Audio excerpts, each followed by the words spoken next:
The one that I found most intriguing was when he was asked about reaching a decade in the NFL, 32 years old, 10 seasons in the past. Here's what he had to say when asked about that milestone.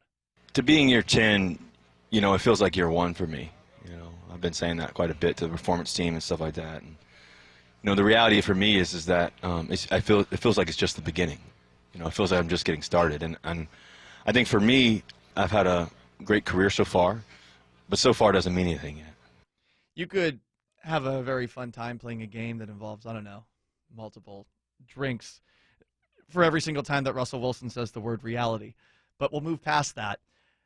I hope he's serious when he says it feels like year 1, like it's just the beginning, like I'm just getting started, because I think his game needs to adapt, not dramatically change, needs to evolve. He's getting up there in age, and some of the things that he used to be able to do, he's not going to be able to do them in the same way for that much longer. He is a quarterback that is not entirely about his mobility, but as an undersized quarterback who I think is at his best when he gets outside of the pocket, it's going to be a little more difficult for him to do that in the coming years, and we saw that at least specifically at its worst against the New York Giants this past season, who, by the way, have a good defense. So, not the end of the world when something like that happens, but in the second half of the season when the Seahawks were going up against defenses like the Los Angeles Rams a couple of times or the Washington football team, things were not as easy for the Seahawks as you'd like to see. And we're hoping, really, going into this coming season, that it was all Brian Schottenheimer not being able to do the same thing I'm asking for from Russ, to adapt, to get better, and that Shane Waldron is going to change that. But here are the things that I hope that Russ, when he says it feels like year 1, like it's the beginning, like I'm just getting started, that I hope he sort of goes back to square one with. First off, learning and trusting the plays of a new offense. I can understand why maybe at a certain point last year, he was looking at some of the plays that Brian Schottenheimer was calling, realizing that they weren't working, and maybe thinking to myself, well, shoot, what am I supposed to do here? You stop trusting the play. You start improvising, rolling out, doing some of the same things that Aaron Rodgers was doing in the last years of Mike McCarthy, and that doesn't always work out so well. Usually the things that are scripted have a reason for being scripted. They're supposed to, by design, get specific players open, at least against certain coverages. I'm hoping that in his learning of the new offense, which, yeah, he is doing in non-game situations now, but over the first 4 or 5 games of the season, I hope that he comes to trust Shane Waldron's offense earlier. Will that happen? I don't know. And if it doesn't happen, that's not necessarily something that you would hold against Russ. I mean, this is, I would say, a much bigger hill to climb for Shane Waldron than it is for Russ at this point in time. But the thing I want to see Russ get back to square one with is getting the ball out more quickly. Because he's not going to be able to play the Houdini my way out of the pocket card, as I said a little bit ago. The athleticism it's slightly declining. The agility, it's slightly declining. And when you're getting sacked 40-plus times a year and are holding the ball more than all but 4 different quarterbacks across the league, Jalen Hurts, Baker Mayfield, Josh Allen, and Lamar Jackson, that's something that in this offense you're going to have to do more of. So we're talking about a new Russell Wilson, a beginning of a different Russell Wilson. This is year 1. That's the thing that he is going to have to improve the most at, because it makes the job easier for his offensive line.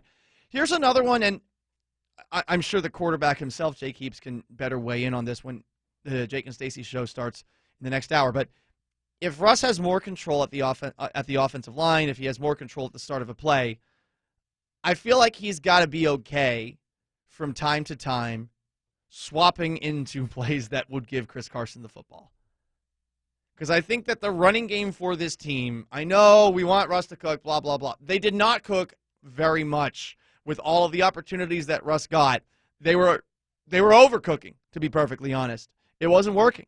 Chris Carson's going to need to get more touches. It didn't work out very effectively for Seattle towards the end of last year. And I'm sure part of that had to do with some of the defenses that they were going up against. But also they just seemed to go away from running the football. I think for about every single 40 attempts, 41 attempts that Russell Wilson threw, the Seahawks had a play that involved a handoff 21 times. So, I mean, we're almost talking 2-to-1 there. So that's something that I hope at the line of scrimmage from time to time Russ is going to see, you know what, this defense, it doesn't look like it's capable of stopping the run the way it's lined up. I'm going to check into a run play. With Jake and Stacy, Russ also dropped this line, and it has to do with the critics, of which there have been many this offseason, specifically more locally than I think he has ever dealt with before. They don't build statues, after critics. You got to do the work. I don't really care about the critics. I don't really care about the people who praise you too, because they'll love you one day and they'll hate you the next. It's really dark. And so for me, I just stay focused on the task and just stay focused on what I know I'm going to do and what we're going to do, and that's it. He's transitioned from off-season Russ into regular season Russ. It's a very dark line. The guys who support you, they'll turn on you. And that, to an extent, it happened this past season. And you could see why with some of the antics of, at the very least, Russell Wilson's agent, if not Russell Wilson himself, and some of the, whether you think it's extreme or light shade that went the direction of Seattle's offensive line, which I thought took a step forward this past year, thinking that it needs to get better, thinking the team needs to get better. I'll say this about Russ. I don't think many players in the NFL work harder than him, put more into just being as 100% as one possibly can be as him, with all of the many things he is lauded for that he does off the field, paying for, whether it's his chef or his workout routines. I mean, the guy, he busts it.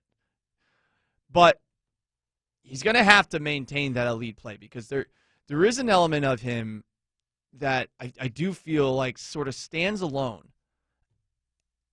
And when you hear him talk about legacy, the career, and who gets statues built for them, this is something I just wonder about. Yeah, he had some internal criticism early on in his career. If you are a man that's sort of apart from the rest, and that happens naturally with quarterbacks. This isn't just a Russell Wilson thing. You got to maintain that play if you want to be the guy that everybody is going to fall in line behind and run into battle for. Otherwise, you're going to have a Kirk Cousins situation on your hand.